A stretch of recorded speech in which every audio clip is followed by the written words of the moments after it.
Hi again after the break. We are already after two sessions.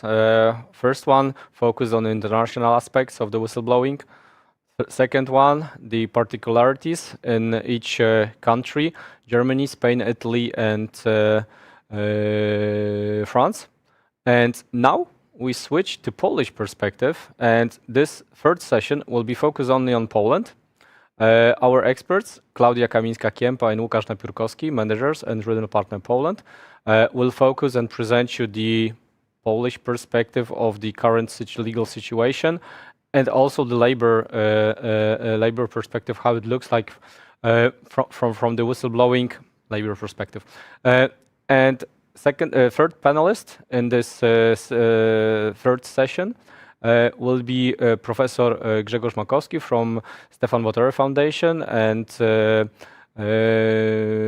from the University of Economics in Warsaw. And he will focus on legal projects and legal drafts of the new law, and will share with you his point of view. Right now, Łukasz Napiórkowski will focus on Polish aspects, legal aspects. Łukasz, please go ahead.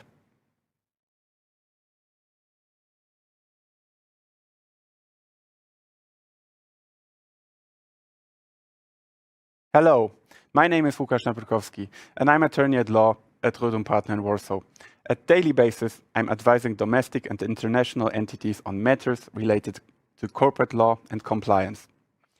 Today, we gathered at this conference to discuss a crucial aspect of corporate governance and transparency in Poland and EU countries. I will have the pleasure to present you to the current state of implementation of the law protecting whistleblowers in Poland and briefly discuss the possibility for the adoption of group procedures and joint reporting channels in groups, which have Polish entities in their structures.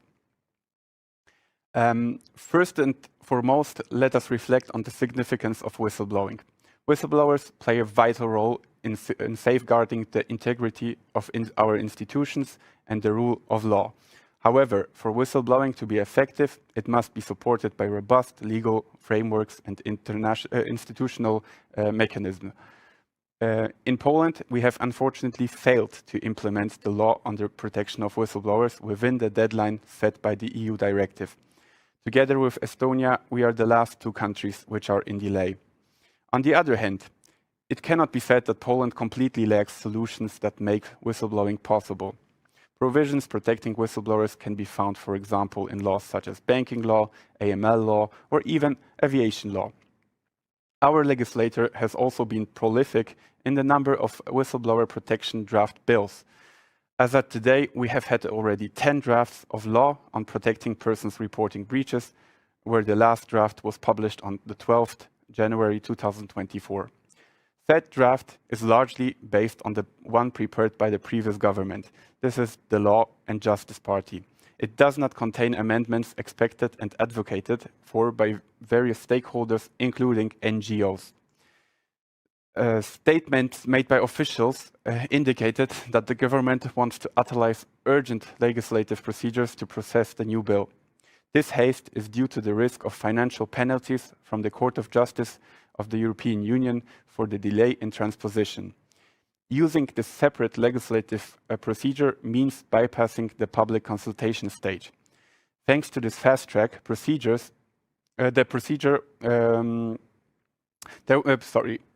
thanks to this fast-track procedure, there was even an assumption that the Parliament will be able to adopt the bill still in the first quarter 2024. Such haste has provoked much criticism from stakeholders, lawyers, and NGOs, which are calling for a public consultation on the new law. Taking into account the actual imposition of financial penalties for the non-transposition is probably still a good few months away, caused the ministry to cave, and rumors are that there will be a completely new draft which will take into account demands of the public. This all indicates that the enactment of the law by the end of the first quarter of 2024 seems rather unlikely to happen. So what should be changed in the draft will be discussed in the next speeches. But for now, I would at least like to bring up the following topics, which are important to private entities. First of all, the new draft should expand the narrow material scope of all breaches of national law. As for now, the draft foresees only specific areas of the EU law. Second flaw is that the current draft provides only 1 month vacatio legis and an additional 1 month period for entities to adapt. This is a very short period. I would be happy if the legislator had given larger entities at least 3 months and smaller ones 6 months to adapt. Lastly, the draft does not contain provisions allowing regulation of centralized whistleblowing channels within a company or group. Poland should learn from the experience of other countries such as Denmark or Spain, where the possibility of joint regulation of this important issue at a group level is explicitly allowed. So, moving forward to the topic of the conference, the question is, are group-wide reporting channels permitted under the current regulations in Poland? So, at the moment, the EU directive was not transposed into the Polish law. This means that there are no precise regulations yet, and it is possible to introduce groups solutions. In doing so, it is worth following the guidelines provided for the EU directive. If the Polish government would proceed with the current draft law, all public and private entities with more than 49 workers would need to adopt a local policy on whistleblowing. Under this policy, it would be possible to introduce group-wide reporting channels, but with limitations. Polish draft law on protection of whistleblowers provides only the possibility for medium-sized entities, so where each entity should be considered as a separate entity in size, to share resources. Small and big entities are not mentioned and therefore excluded. The draft is also not addressing the issue of centralized channels. Essentially, this is the aftermath of taking provisions directly from the EU directive, which left this important issue out. As you now see on the presentation, Article 8, Paragraph 6 of the EU directive states directly, legal entities in the private sector with 50 to 249 workers may share resources regarding the receipt of reports and investigation to be carried out. This shall be without prejudice to the obligation imposed upon such entities by the directive to maintain confidentiality, to give feedback, and to address the reported breach. As a result, the EU directive permits companies with 50 to 249 workers to share resources, inter alia by using global reporting channels. This provision was also entered in the Polish law, draft law, which provides to the conclusion that there is no such expectation for group companies exceeding 249 workers or having less than 50 workers. If we refer to the provisions of the EU directive, it is also worth mentioning that the European Commission has made it clear in its 2 statements published in June 2021 that the directive requires larger companies, including group subsidiaries, to also implement local reporting channels, which would be separate from the group channels. Seeing this issue, other EU countries, for example Denmark or Spain, have explicitly allowed sharing resources in their local bills. This allows bigger companies to manage the system on a global level. Meanwhile, the current draft in Poland does not dispel doubt as to the possibility of using only centralized channels. It should be therefore assumed that the provisions of the Polish bill should be interpreted in the spirit of the European Commission's position. Therefore, sharing of resources for the purposes of receipt of reports and conducting investigation by a parent company for subsidiaries is, in the light of the current Polish draft law, permissible only in the case of medium-sized entities and under the following conditions. First condition is there are whistleblowing channels and policies at the subsidiary level. The whistleblower is informed that his or her report will be processed by the parent company and can oppose and request an investigation at a local level, and also that follow-up is done at a local level, and from there the whistleblower receives feedback. Moreover, according to the Polish draft, it must be possible to receive notices personally, so during a meeting. E.g., it's not only having an system, but also it is the possibility of speaking to another person. Note that at present, the guidelines of the European Commission still apply. It is therefore very important how technically the reporting channels are being introduced. Here, especially technical separation is of importance. It remains for us to monitor the situation, and I encourage you to get in touch with us if support is needed for implementation of whistleblowing in Poland. Thank you.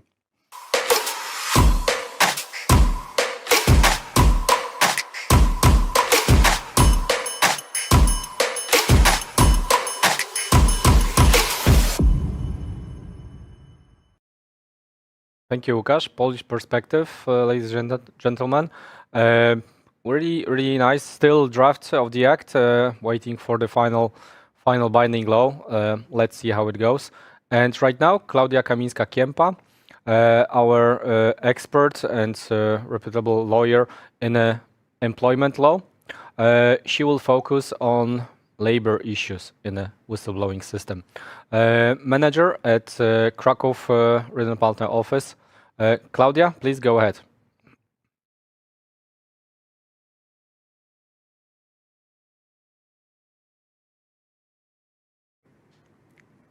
Good morning, everyone. My name is Klaudia Kamińska-Kiempa. I am manager in Rödl Partner. I've been working in the company since 2016, so it's been a while already. And since the very beginning, I have been supporting our clients in all the matters related to the labor law, HR law. Today, I'm having this pleasure to tell you a few words about the whistleblowing from the labor law perspective. A few words because our time is limited, so I will do my best to present this topic as practical as possible. Labor law is a very dynamic branch of law that has to, or even must, adapt to the perspectives, both economical and social. As international experience shows, the position of whistleblowers generates an enormous controversy and questions about their status, about their positions. For some, they are heroes, for other traitors. So given this gap, it is necessary, I can tell that you can feel it, new approaches and new solutions. Informing in a good faith about any violations of law or irregularities within or in the workplace is the essence of the whistleblowing and pursues, in my opinion, two important aspects. The first is, of course, to protect the common good, which is, on one hand, the workplace, the crew, and the interest of employer, another. This is a cliche, what I will just tell you, but I have to tell you this. The essence of whistleblowing in the workplace is, of course, reporting, informing, whatever you call it, about any irregularities, about any violations of law by your employees or any other person somehow connected to your company with a knowledge of these irregularities and these violations. So this is your job to make sure that you are creating an environment that is friendly enough to encourage your people, your employees, co-workers, to actually inform you about any irregularities. This information is a huge value, should have a huge value for you, because sometimes that's the only chance to find out about these irregularities on the level of regular workers, regular employees.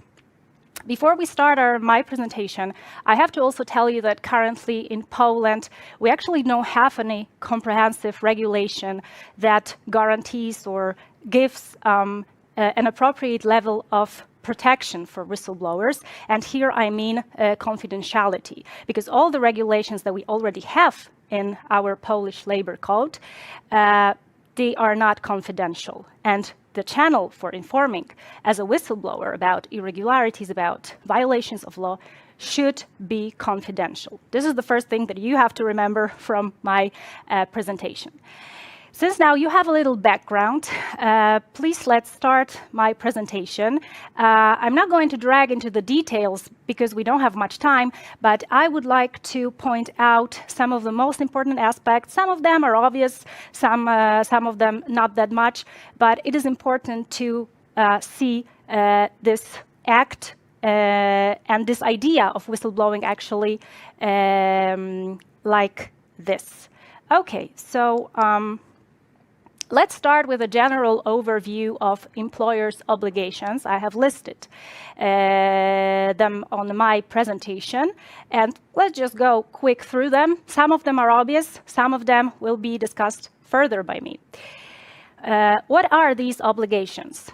The first is to ensure that those who report, it will be your employees or any other person with knowledge of any irregularities, report these violations of law, that they are protected from retaliation.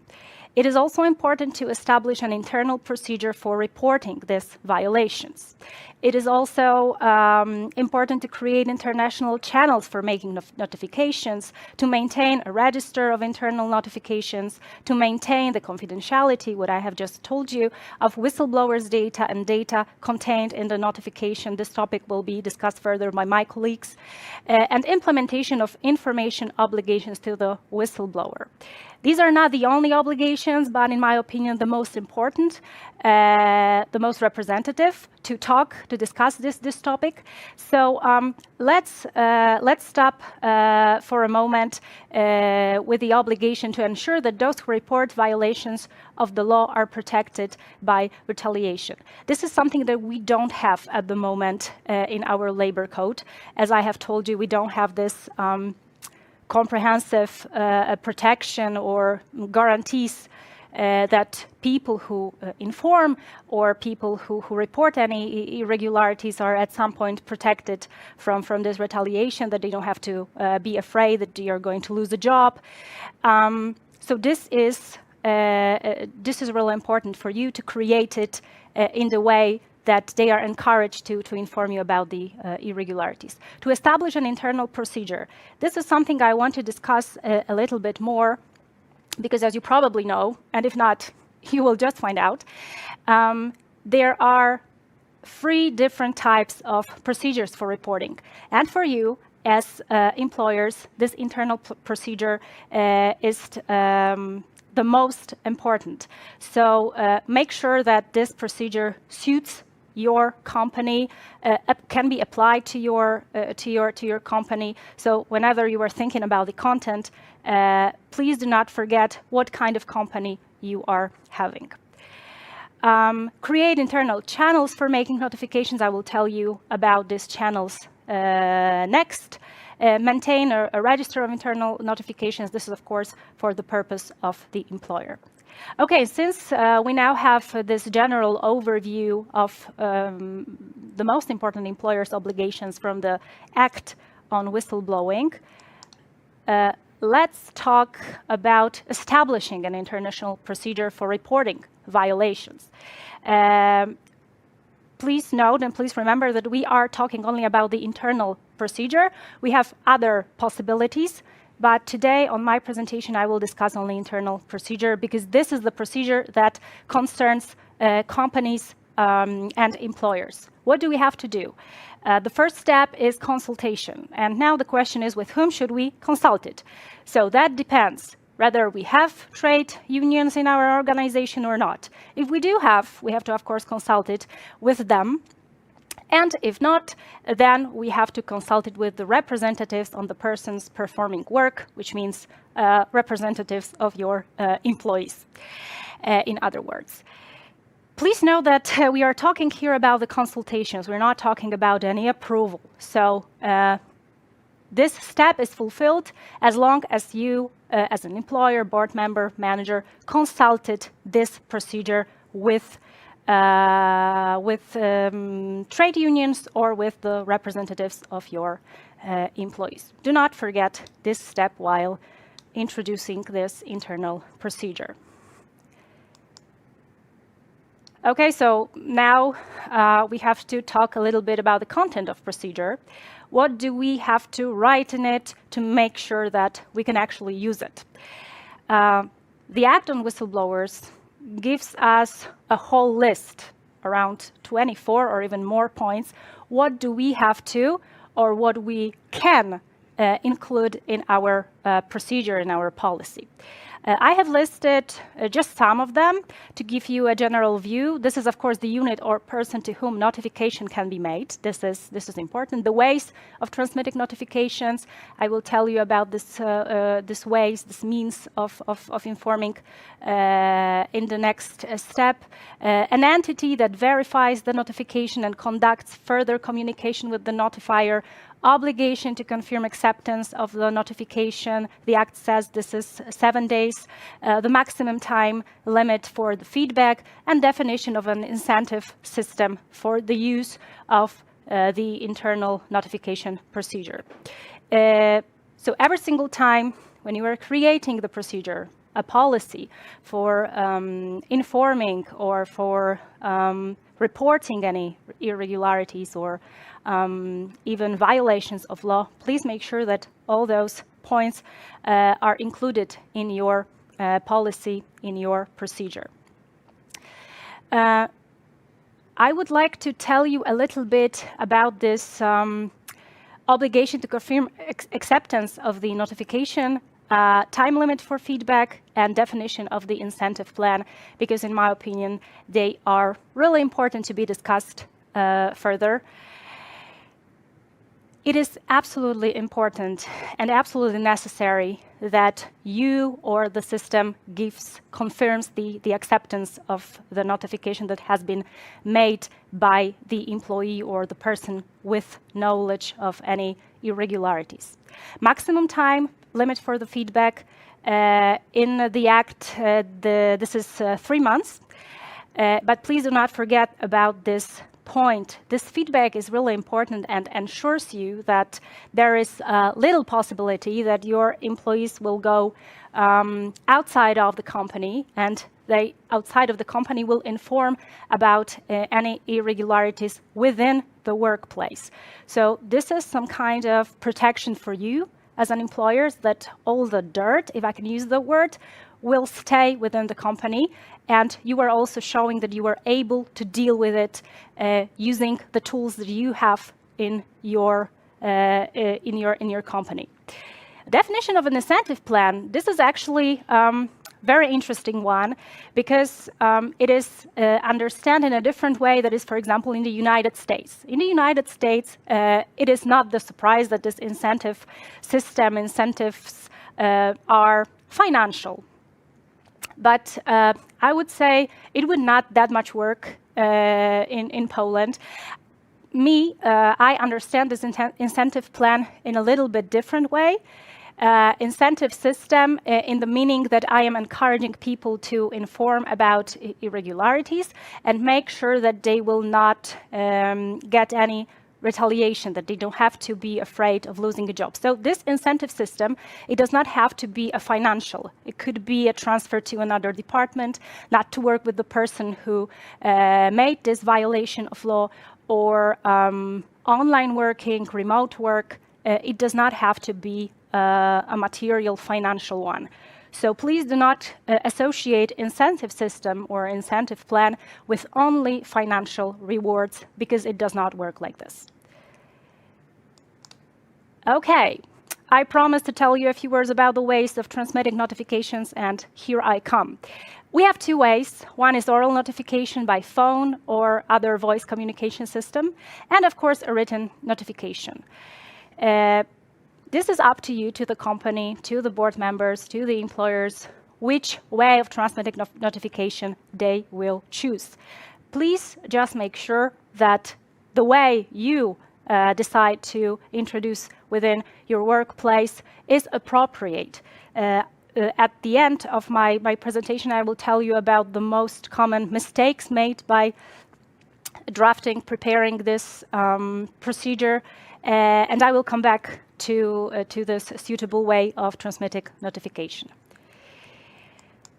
And at the end, I would like to tell you, as promised, about this most common mistakes that are made by the companies while introducing policy or procedure for whistleblowers. The first is too complicated language. Please remember that you are not preparing, you're not drafting this policy for lawyers. You're drafting it for your employees, so please make sure that everyone could actually understand the way how to inform, how to report about the violations. It is also important to educate your staff. Nowadays, we are thinking about whistleblowers in a rather negative way, and it shouldn't be like that, because for you as an employer, it is important to know what is happening on the level of regular employees. And maybe I'm repeating myself, but this is the only chance, sometimes the only chance, to find out what's going on. This information that you can get from the procedure, from the channel of informing, has and should have a huge value for you. It is also important to create a procedure that suits your company. So let's imagine the company, industrial company, and the way of informing is an email, while only 30% of the crew has a company email. So that kind of procedure does not make any sense, because it would be ineffective. And this is the thing that you as an employer should avoid, because as I said, for you, the most important thing is to take care of all these violations and information within your company. So this is your job, to create an environment that encourages your people to inform you about everything that is going on in the company using these tools that you are actually giving them. Thank you very much for your attention. I'll be happy to answer any questions that occur during the discussion. It was my pleasure to present my presentation and tell you something about the whistleblowing from the labor law perspective. Thank you very much.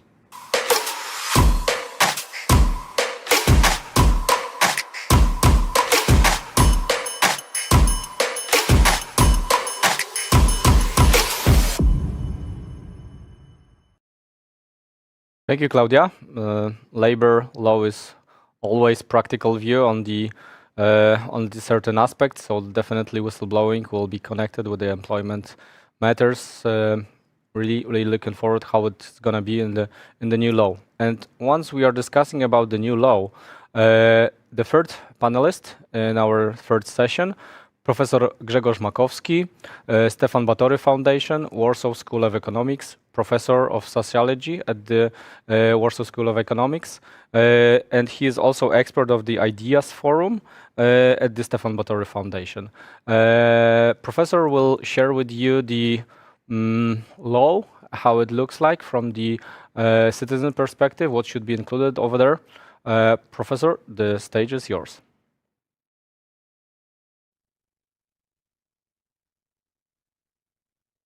Okay, so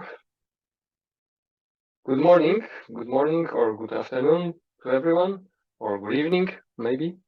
My name is Grzegorz Makowski. I represent two institutions, Stefan Batory Foundation and Warsaw School of Economics. And I will tell you in very brief about what we do, especially Stefan Batory Foundation, my organization, in the area of promoting whistleblowing in Poland and creating a friendly environment, legal environment for whistleblowers protection in Poland. And I will start from a very brief history of our involvement. I speak in a as organization, so this is not only my story, it's a story of many people who worked for many years in Stefan Batory Foundation in the area of whistleblowers protection. And all of this started from anti-corruption program, which was started in Batory Foundation in early 2000s, and the program lasted for more than 15 years. It was closed in 2015. And in the program, we did a lot of things, a lot of advocacy, a lot of research, but we also started, probably first in Poland, legal aid project, legal aid that was focused on the victims, mainly on victims of corruption offenses. And very quickly, within the legal aid project that we started in Batory Foundation, we found out that there are people who signalized, who reported corruption or risk of corruption in different types of institutions, private organizations or public organizations, and faced a lot of problems only because of they wanted to react to corruption. And very quickly, legal aid program became a program focused on whistleblowers. And at the very beginning of all of this, there was even difficulty to how to translate whistleblowers into Polish, because we didn't have a proper word to name it. And at that time, in early 2000s, when all of this began, also the attitudes, public attitudes towards whistleblowers were very negative because of long, let's say, tradition of hiding, tradition in Poland, hiding of everything, even if it is criminal, even if it is controversial, hiding everything from the state because of very low trust to the state, very low trust to the law enforcement bodies, and low trust to judiciary. And so there was a big challenge. I mean, first of all, how to help people who were brave and wanted to signalize something in their organization, some wrongdoings, corruption. And the second challenge was how to change the attitudes toward this type of people.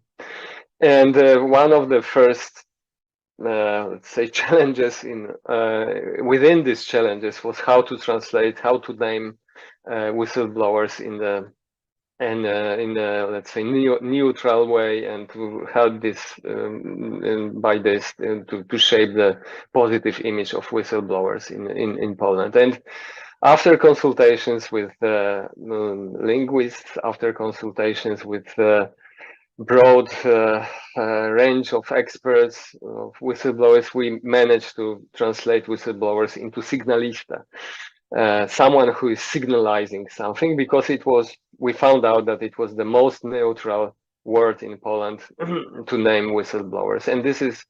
And we, let's say, succeed with this, because today signalista is the word that is is used very commonly in let's say, daily language, but also in legal acts and in official documents and so on. What we did during these all years, we also produced a lot of research. We tried to run information educational campaigns. We tried to reach circles and groups and actors that we thought that are crucial in terms of advocacy, our advocacy reforms to change the situation of whistleblowers in Poland. These were and are still trade unions, employers' organizations, civil service. In Poland, this is the main part of public administration. We try to involve them into this discussion and make them friends to regulate status of whistleblowers in Poland. In 2012, we published for the first time a kind of framework, some assumptions how to regulate whistleblowers in Poland. And we try to use this framework for our advocacy purposes. We failed to convince these days government to start even start legislative works on regulation of whistleblowers in Poland. And after 2015, when the radical, let's say, populist government came to power, I mean, they picked up this idea how to regulate whistleblowers, but in a, let's say, very pervert way. In 2017, the government announced the bill on transparency of public life, and the part of this bill was the regulations related to whistleblowers, but they were very controversial. Just to give you a glimpse how controversial what it was, I mean, one of the ideas of this regulation that fortunately didn't came in force was that the whistleblowers, the who would be whistleblower and who wouldn't be whistleblower would be decision of the prosecutor. So you can, let's say, imagine, I mean, what was the theory and the ideology behind this concept of regulating of whistleblowers.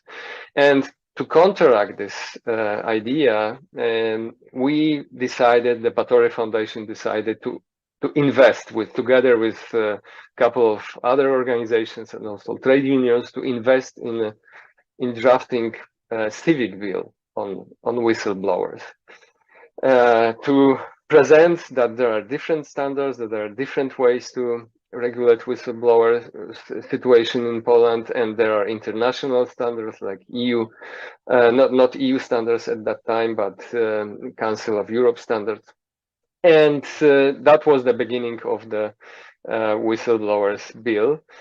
Then, unfortunately, the bill was not accepted, was not put into force, was not picked up by decision makers. We engaged in lobbying for whistleblowers directive at the European Union level, together with Transparency International and and other organizations. And as we all know, the directive was adopted in 2019, and it gave another push to regulate whistleblowers, not only status not only in Poland but in other countries in the European Union. Situation, unfortunately, it didn't change the situation yet. Unfortunately, today the situation is that we still don't have special regulations protecting whistleblowers. We have probably now the 10th version of government's bill on whistleblowers protection that implements the directive, but it is not accepted yet. As you may know, the directive started to be used directly in Poland by courts. We already have one judgment in the first instance district court in Poland, where the whistleblower for now successfully tried to use the directive to protect himself from negative consequences of what he did. I don't know what is the final verdict, but in the situation when there is no national legislation, this is what people try to do. And in this, let's say, environment, we decided in the beginning of January 2024, this year, to update the civic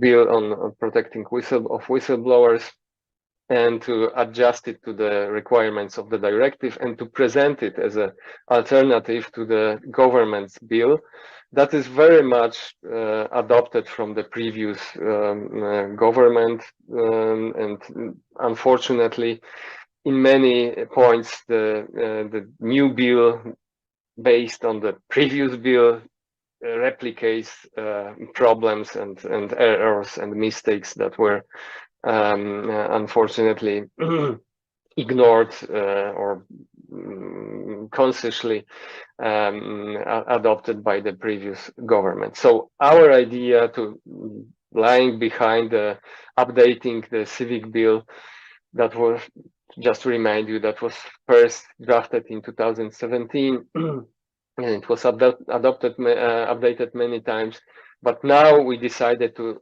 update it one more time, to adjust it directly to the directive, and to present again to the new government that there are better ways to regulate whistleblower status in Poland. And I will just mention a few points that we think, my organization, our partners, why the civic bill is better than the government bill, which we have still in progress. First of all, our bill, the civic bill, proposes much wider catalog of offenses which would be signalized, reported by the whistleblowers, and the whistleblower, when he reports or she reports risks of these offenses, let's say actions would be protected. The our catalog, subject catalog in our bill is much wider. Just to give you again a glimpse why this is so important is for now the government's bill, for example, does not protect whistleblowers who report corruption. So this is paradoxical. I mean, one of the most serious, let's say, offenses that I mean should be managed and should be, let's say, should meet the proper reaction from law enforcement bodies, from organizations, it's outside of the regulation that should protect whistleblowers who report this type of offenses.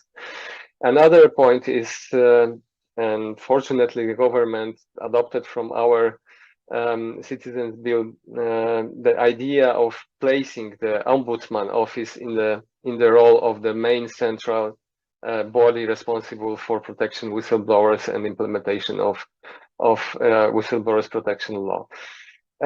It's okay, but in the government's bill, the role of ombudsman is not so well regulated, not so comprehensively regulated. I mean, our bill proposes their much stronger position and much more comprehensive regulation of role of ombudsman office in this process.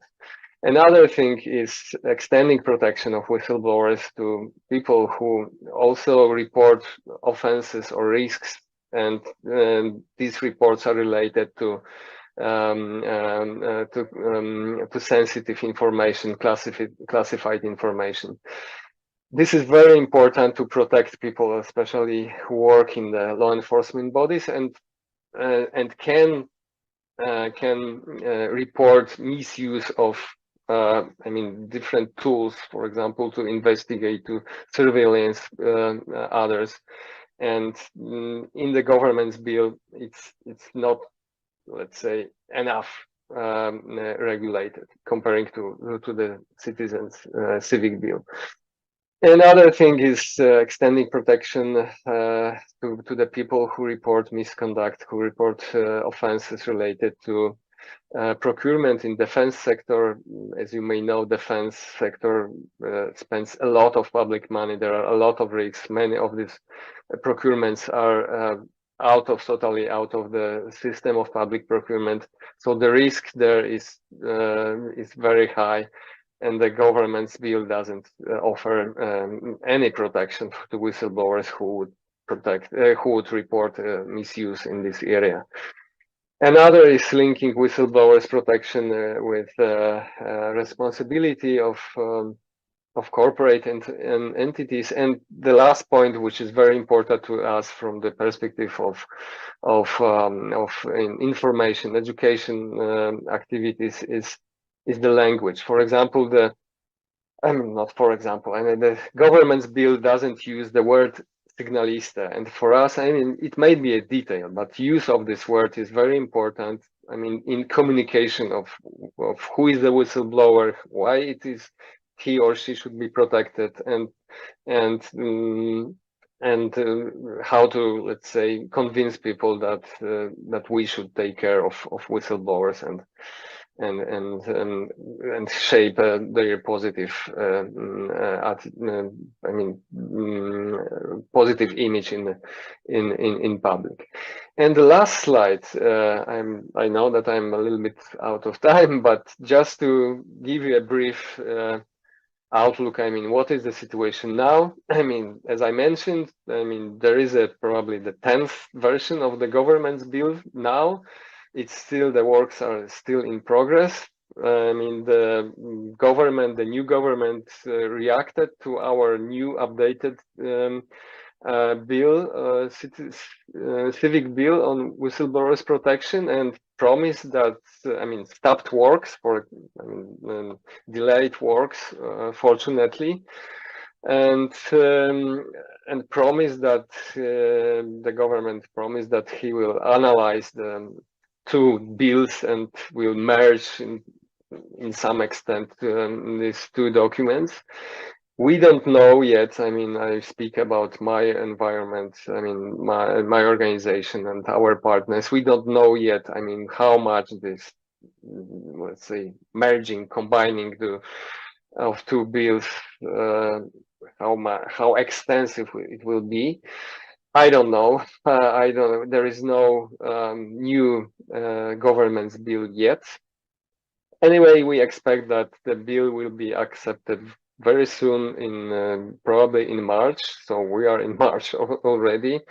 Because we are running out of time. There are penalties that will be imposed by the European Commission on us for not implementing directive.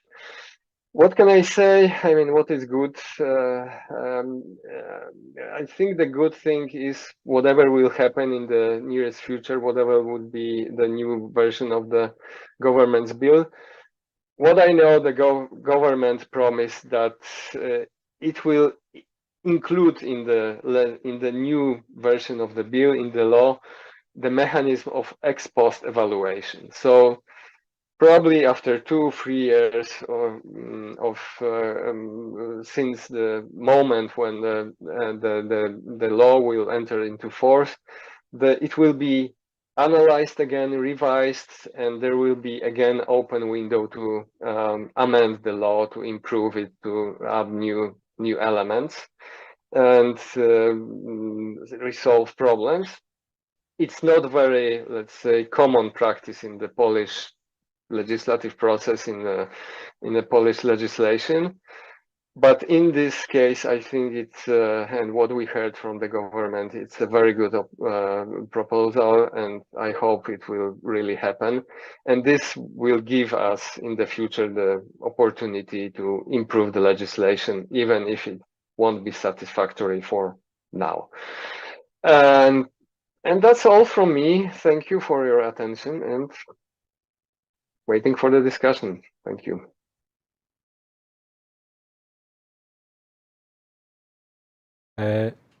Thank you very much, Professor. Really good insight how it's going to look like, maybe from also citizen perspective, what is important from that point of view, and what our Polish legislators should take into account. And right now, ladies and gentlemen, the panel session with our specialists.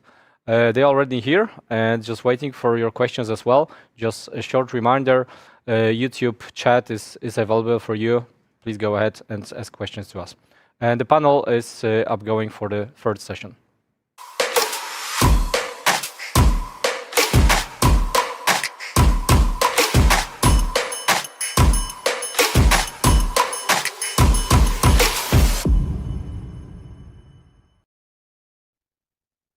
Welcome to this third session. This time we're speaking about whistleblowing in Poland. Again, I'm Łukasz Napiórkowski. Together with me is Klaudia Kamińska-Kiempa and Grzegorz Makowski. Thank you guys for your speeches and thank you for joining as well. It was our pleasure. Frankly, I believe we have a very hard topic because we do not have a law in Poland on protecting whistleblowers. This is also sadly that it is not due to the fact that our legislator worked on this draft very diligently, but we're just behind more than 2 years. So I believe it's hard because we need to discuss something which is not there, and also maybe our ideas how to change the draft, which is already in place. So starting off, if we speak about not having a law in Poland, let's start with the question, is an ordinary citizen who sees some irregularities at his work, even if he's working at a state institution or if he's working at a private company, is he really deprived of the possibility of whistleblowing in Poland? And I direct this question at first to you, Klaudia. Thank you. I would like to just quickly refer what you just said. The sad part is that we actually don't have the actual act, so we are more discussing the ideas, but thanks to that, we have the space to talk and maybe inspire the legislator what to put in the act. Well, indeed, thank you for this question. Because this is a problem when we are looking from the perspective of the regular citizen, regular worker. Can I inform, can I report any irregularities? And should I be afraid that I will lose a job? Exactly. Because I am guessing that was the idea behind your question. It's not easy to answer on this question because we don't have a directive implemented in our legal system. However, thanks to the European Union law, we can find a solution, especially when we are talking about the situation of the regular worker or any other employee of the public entity. In my opinion, I don't know if you, Professor, agree with me, but the regulation regarding protection from retaliation, because this is what we are discussing right now, is concrete enough and precise enough to make a use of it in the meaning when I inform and I report in a good faith about any irregularity or any violation within my workplace. I can rely and I can actually use this protection from the directive because Poland fails to implement the directive on time. You said, Łukasz, that we should have done this 2 years ago, and we are still, well, we still don't know where we are because we had like already 10. We were discussing this before we started the discussion that we already had like 10 different drafts. Not so different, but we had 10 Yes, drafts. exactly, and they are not so different. That's the funny part. But still, we can use it because, as I said, Poland failed to implement the directive. This regulation is, in my opinion, concrete enough to make a use of it. And we have the situation that the employer is a public entity. So in case of reporting, we can always use this protection from the Act. And Professor, because you already mentioned in your speech about the first case law in Poland, what's your opinion on this? I agree. I mean, as you said, I mean, we have this one case, and unfortunately, it's not the final verdict, or at least I don't know if there was a final verdict in the system. Still, it's in the first instance. But I read the justification for this verdict, and I must say it is very interesting, and it's let's say very educative. And it proves that, in fact, really, I mean, at least when you are employee in the public institution, you may try to use the directive directly to protect yourself from the retaliation. But of course, I mean, it's a very specific situation, and I don't know if there are any other similar cases like this in Poland. But probably if there are any, there are not too many of them because it's simply very difficult to refer to the directive. So we are waiting for the national law. I mean, we can't do too much with it. One thing I can mention, because there is always, I think we will have this law very soon, as I also mentioned in my presentation, because the government is very motivated also by the penalties that simply we will have to pay if we will be keeping this situation for a longer time. So we'll be paying millions of euros for this delay. So we will have this directive implemented soon, and some protection we will have in place soon. I think in a month or maybe 2 months. That's my predictions. So we won't have probably too many cases like this case from Torun.